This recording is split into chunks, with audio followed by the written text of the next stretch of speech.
Hello student, welcome. बघा, आज आपण पाहणार आहे इलेक्ट्रोकेमिस्ट्री.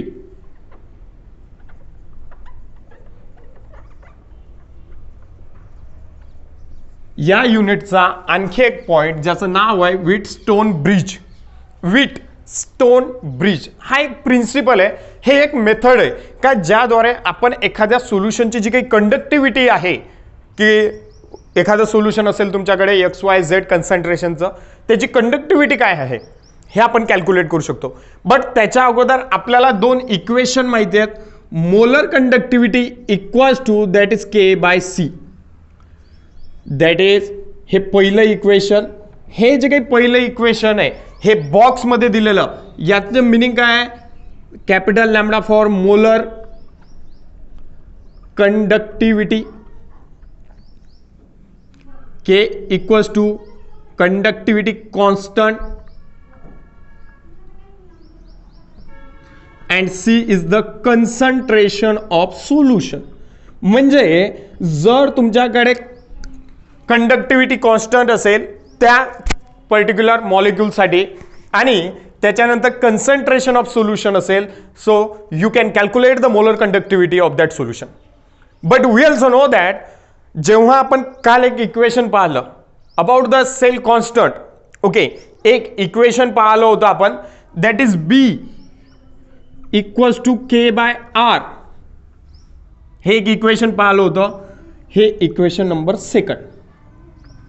मग जर तुमच्याकडे B is the cell constant, ही एक कॉन्स्टंट व्हॅल्यू आहे, त्याच्यानंतर K is the conductivity constant, ते दुसरी कंडक्टिव्हिटी कॉन्स्टंट आहे बघा,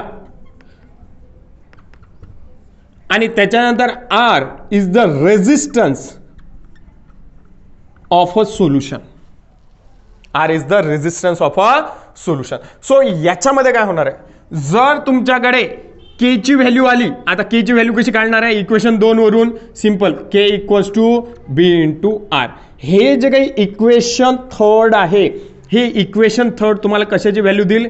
K ची व्हॅल्यू देईल, म्हणजे कंडक्टिव्हिटी कॉन्स्टंटची व्हॅल्यू देईल. आणि ही कंडक्टिव्हिटी कॉन्स्टंटची व्हॅल्यू जर तुम्ही पहिल्या इक्वेशन मध्ये ठेवलं तर तुम्हाला कशाची व्हॅल्यू मिळेल? Molar conductivity. बट आपल्याला जेव्हा K ची व्हॅल्यू काढायची असेल त्यावेळेस B ची व्हॅल्यू पण लागणार आहे ना, B ची व्हॅल्यू काढावी लागणार आहे ना, पण B ची व्हॅल्यू माहिती आहे का? नाही माहिती आहे. सो आता कन्सिडर करा की हे जे काही स्पेसिफिक कंडक्टिव्हिटी असणार आहे सोल्युशन बद्दल, ती सर्व इन्फॉर्मेशन आपल्याला व्हीटस्टोन ब्रिज देणार आहे. कन्सिडर करा तुमच्याकडे एखादा अननोन सोल्युशन आहे आणि अननोन सोल्युशन काय करणार आहे की तुम्हाला त्याची मोलर कंडक्टिव्हिटी काढायची आहे. आता कन्सिडर करा तुमच्याकडे जे काही कन्सन्ट्रेशन असेल, व्हीटस्टोन ब्रिज प्रिन्सिपल नॉर्मली 0.11 किंवा 0.001 मोलर कन्सन्ट्रेशन सोल्युशनसाठी लागतो. Concentration of a solution C च्या व्हॅल्यू काय असायला पाहिजे तुमच्या? नियरली 0.1 मोलर किंवा 1 मोलर किंवा 0.001 मोलर. मग आता या सोल्युशनसाठी हे कन्सन्ट्रेशन झालं, हे मोलॅरिटी एक्सप्लेन केली मोलॅरिटीमध्ये, okay, capital M moles divided by volume. So आता हे एक सोल्युशन आहे. मग आता हे कसं कन्सिडर करायचं त्याच्यासाठी एक डायग्राम काढणार आहे बघा.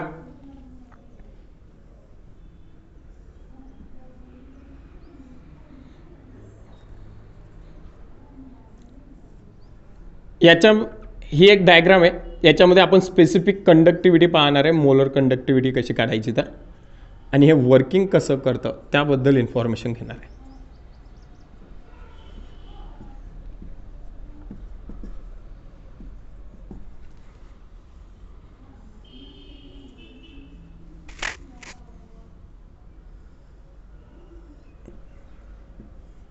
कारण हा जर पॉइंट समजला तर तुम्हाला कुठलाही अननोन सोल्युशन असेल त्याची स्पेसिफिक कंडक्टिव्हिटी तुम्ही काय करू शकता? काढू शकता. ओके, सो नाव या तऱ्हेनं हे दोन इलेक्ट्रोड आहेत तुमचे,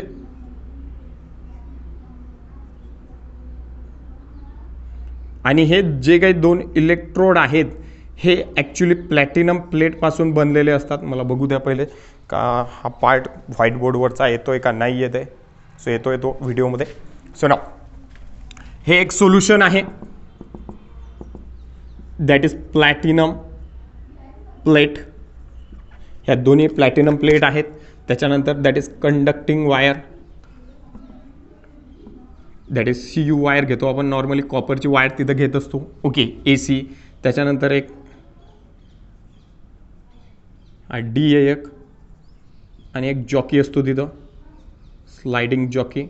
ओके, सो नाव आता वर्किंग कसं होतं, खूप इझी आहे, खूप इझी. बघा, हे एक सोल्युशन आहे, कन्सिडर करा 1 मोलर सोल्युशन असणार आहे KClचं. कारण आपल्याला माहिती आहे जे काही सोल्युशन घ्यायचं आहे तुम्हाला ते घ्यायचं आहे 0.1 मोलर, 1 मोलर, 0.001 मोलर. हे व्हीटस्टोन ब्रिज आहे का, याच्यावरती खूप चांगले क्वेश्चन येऊन गेलेले आहेत व्हाईट बोर्डमध्ये, त्यामुळे थोडं इम्पॉर्टंट आहे. बघा काय होणार आहे, हे जो काही आपला बिकर आहे, हा जो काही बिकर आहे, in a beaker there is a 1 molar KCl solution, that is aqueous. KCl कुठल्या कंडिशनमध्ये, म्हणजे पाण्यामध्ये मिक्सअप आहे, so aqueous solution. And now in that solution there is a 2 electrode, that is one is cathode, one is anode, whatever. Okay, कुठलाही असेल, एक positive असेल, एक निगेटिव्ह असेल. So these 2 electrode and these 2 electrode are made up from platinum plate. म्हणजे तिथं जी काही plate आहे ही प्लॅटिनमची बनलेली आहे, and this plate are immerse in that solution, immerse बुडलेले आहेत. Okay, so now second diagram, एक या तऱ्हेनं सेकंड इन्स्ट्रुमेंट असतं, तिथं हे जो काही एक वायर आहे म्हणजे RX, म्हणजे इथं मी नेमिंग देतो तुम्हाला लिहून, RX that is resistor, D is detector. So now इथं एखादा C पॉइंट किंवा AC इज द करंट किंवा AB is the wire. Okay, so now आणखी काय इथं point, AC is the CU current. Okay, आता बघा काय होतं तर हे वर्किंग कसं करतं, हे नेमिंग आहे. RX is the resistor. आपल्याला माहिती आहे खूप साऱ्या इलेक्ट्रॉनिक वस्तू असतात, जेव्हा इलेक्ट्रॉनिक मेकॅनिकलकडे गेलो तर आपल्याला माहिती आहे तिथं एक रेजिस्टर असतं. सो तो जो काही रेजिस्टर असतो आपल्याला नोन असतो, माहिती असतो. ओके, सो नाव तो एक रेजिस्टर घेतलेला आहे. काय आहे, तुम्हाला arrange all the apparatus as shown in diagram. तुम्हाला हे सर्व ॲपरेटस जे आहेत हे डायग्राममध्ये शोन केल्याप्रमाणे अरेंज करायचे आहेत सिम्पलमध्ये. मग आहे काय तिथं, एक RX आहे म्हणजे तो एक रेजिस्टर आहे, त्याचं रेजिस्टन्स आपल्याला माहिती आहे. ओके, सेकंड थिंग, एक युनिफॉर्म वायर आहे दॅट इज AB. ओके, तिथं एक D आहे, detector, which detect the how many amount of current will be there. त्या सर्किटमध्ये असं एक कम्प्लीट सर्किट तुम्हाला करायचं आहे, त्या सर्किटमध्ये तुम्हाला एक किती अमाऊंटचा करंट फ्लो झाला हे माहिती असण्यासाठी एक डिटेक्टर सुद्धा तिथं असणार आहे. Okay, second thing, most important thing आणखी की होतं काय, आता बघा जेव्हा तुम्ही या AC थ्रू करंट या सर्किटमध्ये पास करता, AC थ्रू काय केलंय तुम्ही, एक करंट, एक पॉझिटिव्ह निगेटिव्ह करंट याच्यामध्ये पास केलाय. करंट पास केल्यानंतर आपल्याला माहिती आहे की जेव्हा तुम्ही या सर्किटमधून करंट पास करणार नाही, एक पॉईंट सांगतोय तुम्हाला, जेव्हा तुम्ही या सर्किटमधून करंट पास करणार नाही, so now at that time this jockey which is represented by J न करा किंवा F ने रिप्रेझेंट करा. So now J stand for jockey. Okay, हा जो काही जॉकी आहे हा जॉकी काय होतो, स्लाइटली मूव्ह होत राहतो जेव्हा तिथं करंट नसेल, when there is no current.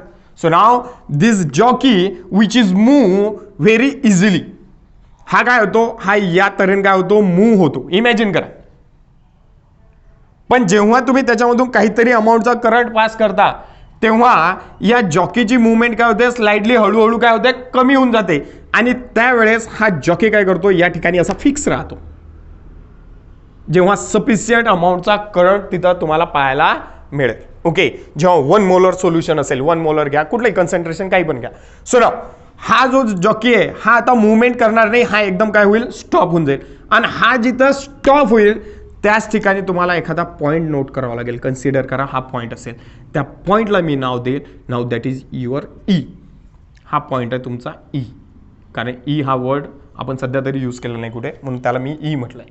Okay, मग आता होतं काय, आता थोडासा चेंज होतो. बघा कसा होतं, तर हा जो काही E आहे तर आपल्याला माहिती आहे AB जी काही वायर होती तिची जी काही लेंथ होती ती होती 10 सेंटीमीटर, 10 सेंटीमीटर लेंथ होती. A point to B point ही किती लेंथ होती, 10 सेंटीमीटर.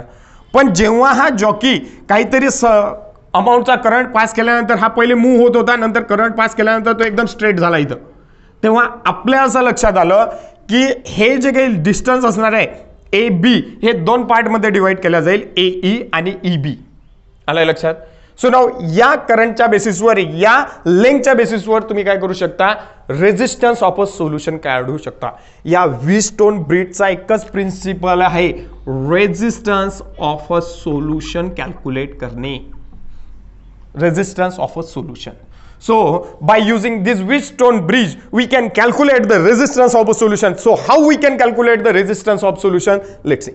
काय असतं, एक इक्वेशन असतं तुमच्याकडे, resistance of a solution divided by that is the resistance of AE equals to that is Rx divided by resistance of EB किंवा BE.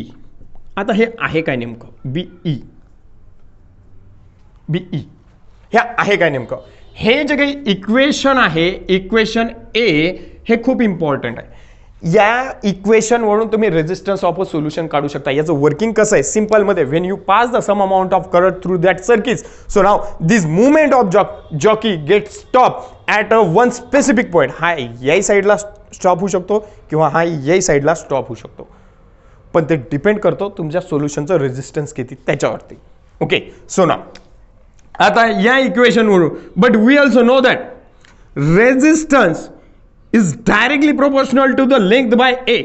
आता हे आहे काय, कुठल्याही कंडक्टर, कुठलाही मेटल असो किंवा XYZ मटेरियल असो, त्याचं जे काही रेजिस्टन्स आहे, if it is a conductor, okay, त्याचं जे काही रेजिस्टन्स आहे हे कशावरती डायरेक्टली, कशाची रिलेटेड आहे ते डायरेक्टली यलची. कारण आपल्याला माहिती आहे, आपण एक इक्वेशन पाहिलं होतं, R equals to rho l by a. L is the length, l म्हणजे काय लेंथ, आणि ए म्हणजे cross sectional area, cross sectional area. मग हे आहे काय, जेवढं डिस्टन्स ए पासून ई पॉइंटचं असेल, हे डिस्टन्स दिसलंय का, हे डिस्टन्स, जेवढं डिस्टन्स ए पासून ई पॉइंटचं असेल, जेवढं जास्त डिस्टन्स असेल तेवढं जास्त रेजिस्टन्स. आपल्याला माहिती आहे resistance directly proportional to the length. As the length increases, resistance of that material also increases. But now what happen in that case, distance of A, पण तुम्हाला काय म्हटलंय, त्यांनी रेजिस्टन्स काढायचं आहे, म्हणून आपण काय घेणार आहे, लेंथ घेणार आहे. सो नाउ या इक्वेशन ए मध्ये बघा काय होणार आहे, resistance of a solution divided by length of AE equals to that is Rx divided by length of BE. आता हे आहे काय नवीन, म्हणजे रेजिस्टन्स हे लेंथ मध्ये कसं कन्वर्ट झालं आपल्याला माहिती आहे. हे जे काही इक्वेशन होतं, रेजिस्टन्स, रेजिस्टिव्हिटी जेव्हा आपण पाहिलं होतं, सो नाव त्यावेळेस आपल्याला माहिती आहे रेजिस्टन्स हे डायरेक्टली प्रोपोर्शनल असते लेंथच्या. जेवढी जास्त लेंथ तेवढं जास्त ते मटेरियल काय करणार आहे, रेजिस्टन्स शो करणार आहे. मग रेजिस्टन्स एईचं रेजिस्टन्स हे कशावर असेल, जेवढी त्याची जास्त लेंथ असणार आहे तेवढं जास्त काय असणार आहे, resistance. Same R B, resistance of B, हे जे काही बी पॉईंट आहे, बी पासून ई पर्यंतचा हा एवढा पॉईंट, तो हे जे काही रेजिस्टन्स आहे हे कशावरती डिपेंड असणार आहे, त्याच्या लेंथवरती.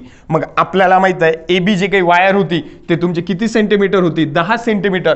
मग 10 सेंटीमीटर जर वायर असेल तर हा जॉकी मूव्ह होताना हा एका ठिकाणी स्टॉप झाला होता, तेव्हा आपल्या असं लक्षात आलं की इकडचं जे काही डिस्टन्स असेल हे 5 सेंटीमीटर. मी अंदाजे लिहितो फक्त समजण्यासाठी, ओके. आणि त्याही साईडचं डिस्टन्स किती होतं, 5 सेंटीमीटर. म्हणजे जे काही लेंथ होती ही होती तुमची सेंटीमीटरमध्ये, म्हणजे ए ईची व्हॅल्यू काय येणार आहे, 5 सेंटीमीटर, आणि बीईची व्हॅल्यू काय येणार आहे, 5 सेंटीमीटर. मे बी असं नाही की येते एक्झॅक्ट 5 येणार आहे, मे बी इकडची 6 असेल, तिकडची 4 असेल, इकडची 7 असेल, तर इकडची 3 असेल. ओके, डिपेंड करतं हा जॉकी कुठल्या साईडला स्टॉप होतो. जेवढा जास्त रेजिस्टन्स असेल सोल्युशनचा तेवढी मूवमेंट, तेवढी कमी जास्त व्हॅल्यू असणार आहे. आलं लक्षात. सो नाव काय असणार आहे, सो नाव या इक्वेशन वरून तुम्ही इझिली कॅल्क्युलेट करू शकता. काय कॅल्क्युलेट करू शकता, resistance of a solution equals to काय आहे, Rx divided by that is length of AE divided by length of BE. हे एक इझिली कॅल्क्युलेट करू शकता. मग रेजिस्टन्स ऑफ अ सोल्युशन, मग हे आहे काय, हे सोल्युशनचं काम काय, सोल्युशनचं काम आहे फक्त त्याचं रेजिस्टन्स किती. मग हे रेजिस्टन्स कसं कॅल्क्युलेट केलं आपण, तर बघा resistance of a solution equals to R x. आता आपल्याला माहिती आहे याचं जर काही रेजिस्टन्स असेल त्या रेजिस्टरचं, तर हे आपल्याला काय असेल नोन असेल, कारण ते आपण म्हणजे रेडीमेड विकत आणलेलं असेल. सो हे जे काही सर्किट आहे इथं रेजिस्टर आपल्याला माहिती आहे 5 व्होल्ट 10 व्होल्ट जे काही असेल, ओहम आलं लक्षात. सो ओहम असेल याचं resistance 1 ohm 2 ohm 10 ohm whatever. Okay. So now resistor माहिती आहे, length of A and length of B पण माहिती आहे, कारण आपल्याला माहिती आहे लेंथ पहिले 10 सेंटीमीटर होते, नंतर 5 5 6 4 किंवा 8 2 व्हॉट एव्हर कशामध्ये डिवाइड झाले. सो आपण लेंथ पण माहिती आहे, आर एक्स पण माहिती आहे, तर तुम्ही काय काढू शकता रेजिस्टन्स ऑफ दॅट सोल्युशन तुम्हाला मिळून जाईल. मग रेजिस्टन्स ऑफ दॅट सोल्युशन जर तुम्हाला मिळून जाईल तर हे जे काही रेजिस्टन्स आहे हे तुम्हाला मिळून जाईल, रेजिस्टन्स ऑफ सोल्युशन. आणि सेल कॉन्स्टंटची व्हॅल्यू तुम्हाला दिलेली असेल. सेल कॉन्स्टंटची व्हॅल्यू काय असेल तुम्हाला दिलेली असेल ना. सेल कॉन्स्टंटची व्हॅल्यू कशी काढू शकता तुम्ही, B equals to L by A. हे काल एक आणखी इक्वेशन पाहिलं होतं आपण, length divided by cross sectional area. Length divided by cross sectional area, हा जो काही एरिया आहे प्रिव्हियस व्हिडिओजमध्ये सांगितलं होतं मी, length divided by cross sectional area. मग तुम्ही बी ची व्हॅल्यू काढू शकता, रेजिस्टन्सची व्हॅल्यू काढू शकता. मग रेजिस्टन्स पण मिळालं, बी ची व्हॅल्यू पण मिळाली, म्हणजे तुम्ही काय काढू शकता कंडक्टिव्हिटी. बरं काढली कंडक्टिव्हिटी, ही कंडक्टिव्हिटीची व्हॅल्यू तुम्ही कुठे ठेवू शकता इक्वेशन 1 मध्ये, कारण कन्सन्ट्रेशन आपण किती घेतलं होतं सोल्युशनचं कन्सन्ट्रेशन किती घेतलं होतं 1 मोलर. मग कन्सन्ट्रेशन पण आहे, कंडक्टिव्हिटी आहे, तर मोलर कंडक्टिव्हिटी तुम्ही इझिली काढू शकता. कारण तुम्ही जर कन्सन्ट्रेशन चेंज केलं तर त्याची मोलर कंडक्टिव्हिटी काय होणार आहे चेंज होणार आहे. So now that is our Wheatstone bridge. Wheatstone bridge gives the clear information about the calculate the molar conductivity of that solution, but it is indirectly. First of all, there is a necessary to calculate the resistance of a solution. If we calculate the resistance of a solution by this process, so now put this value in equation 3. So now that is R. But we also know that we can calculate the cell constant by using this equation, length divided by cross sectional area. So if we calculate the R and B, then we can easily calculate by multiplying with each other. So we can calculate the specific conductivity of that solution, or conductivity constant, not the specific conductivity constant of that solution. And if we calculate the conductivity of solution, so now this value of K, if we put in equation 1, so and we also know that there is the concentration of solution, कारण solution जे काही बनवणार आहे याचं आपल्याला concentration माहिती असणार आहे. आणि जर आपल्याला कन्सन्ट्रेशन माहिती आहे, कंडक्टिव्हिटी माहिती आहे, so we can calculate the molar conductivity. Wheatstone bridge, that is the most important application. We can calculate the conductivity of solution और रेजिस्टन्स ऑफ अ सोल्युशन और any value at any temperature. कुठल्याही टेम्परेचरला तुम्ही calculate करू शकता. इथं असं नाही की तुम्ही स्टँडर्ड घ्या, नॉर्मल टेम्परेचर घ्या, असं नाही आहे. सो तुम्ही कुठलीही व्हॅल्यू तिथं कॅल्क्युलेट करू शकता. मोस्ट इम्पॉर्टंट आहे. ओके, इथं थेरॉटिकल काही लिहून नाही दिलंय मी, डायरेक्ट फक्त एक्सप्लेन केलेलं आहे. ओके, सो बाकीच बघू आपण नेक्स्ट लेक्चरला. थँक्यू.